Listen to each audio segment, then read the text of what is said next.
When we last spoke, I was planning to spend the winter just being still in Arizona.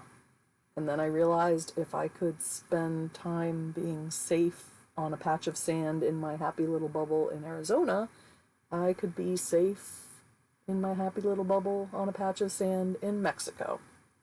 So I made a break for it. Welcome to Puerto Penasco, also known as Rocky Point. This spring it'll be 3 years of traveling in this van, and my window covers, which were kind of made at the last minute with not much planning or attention to detail, have held up fine, but they're definitely showing some wear and tear. So they have Reflectix in the middle, and then black fabric, what used to be black, it's kind of just gray now because the sun has faded it, on the outside, and then the inside, what faces the inside, is a pretty batik fabric. And then I just bound the edges with Gorilla Tape, which, it's not great. There are ways that it could have been done better, but it served the purpose, and it still serves the purpose. But they have become kind of crunched, because this one in particular gets squished behind.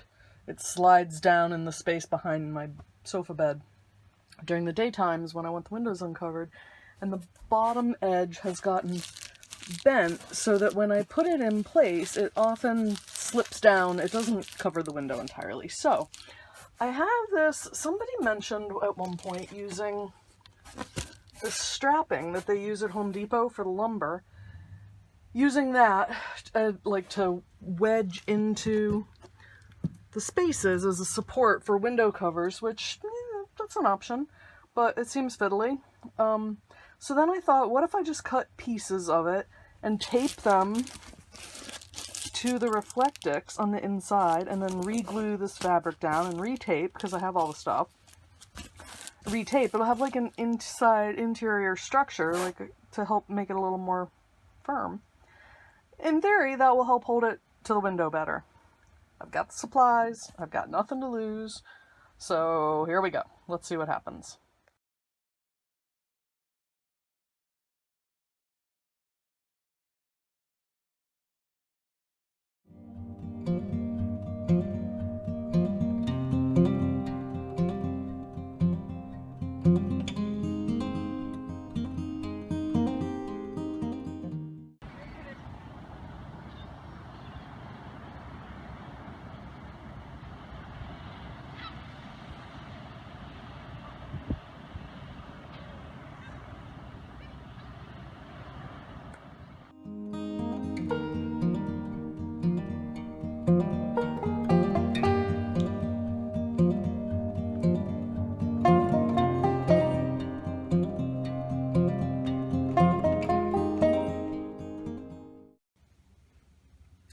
Remember when I made this bunting and it had iridescent beads at each point and then a tassel below, and they flapped in the breeze and the beads whacked on the wall and it sounded like I was getting pelted by pebbles forever?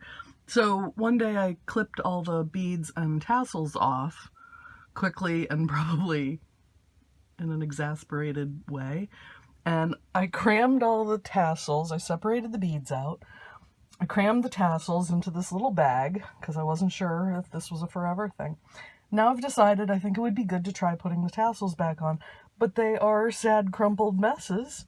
So today they are going to get a bath and a little spa treatment, straighten them out, dry them in the sunshine, and then I'll sew them back on and see if I like that better again. We shall see. Alright, they were soaked for a few minutes, and I squeezed them dry, then I rolled them in this rag towel, and they look very sad and tattered. But all they need, a couple of flicks to straighten the strands, give them a little love, and then they'll dry in the sunshine. I'm not putting the beads back on, but I think the tassels will be good.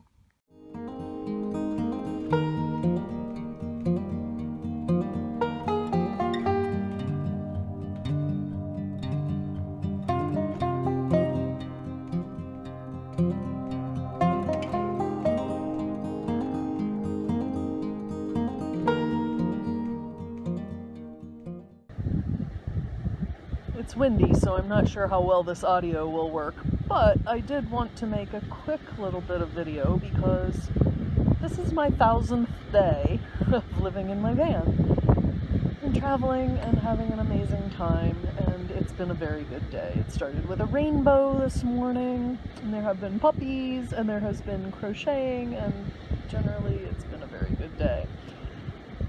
So this is the crocheting that I'm working on. And my phone was full, so I couldn't take video for a while, so I have some catching up to do on things I've been working on. So this didn't just spring up out of nowhere. I've been working on it for a while, but that's the mandala that I'm working on right now. I'm very happy with it, and it's going along very pleasantly. I've only had to pull back to fix mistakes a couple of times. So there's that. I'm a little bit pulled back from the edge of the beach. Normally I am up there, there's rain expected. There was last night, which didn't really happen, but tonight even more. And when it rains, they dug a ditch for the water to hopefully drain, because last year when I was here, there were two, I guess, out of the ordinary large rainstorms that basically washed away the whole slope. I don't know if you can tell, there's like a 9-foot, 10-foot drop at the edge there before you go down to the beach. And last year it rained so hard twice that it basically washed the slope away. So this year they're a little more in preparation mode when rain is expected, which I guess is pretty unusual. But possibly a lot of rain coming tonight. So they've dug this ditch to help the water travel across this big lot, this big sand lot. And they've encouraged those of us who want to or can easily to just back up a bit, so that if the rain does start to wash the slope away, it's not going to matter to us, and they'll fill it back in and no big deal. But last year, 2 o'clock in the morning or whatever time, they knocked on the walls of the van and were like, "Get up, move back." I had no idea, but anyway, it was all fine. Other than that, I had a dead battery. But it is a lovely, cool day, a little bit stormy, so there's waves out there, so you can hear the waves, which is nice. I often can't hear very much of the water because it's usually pretty calm. It's a little stormy today.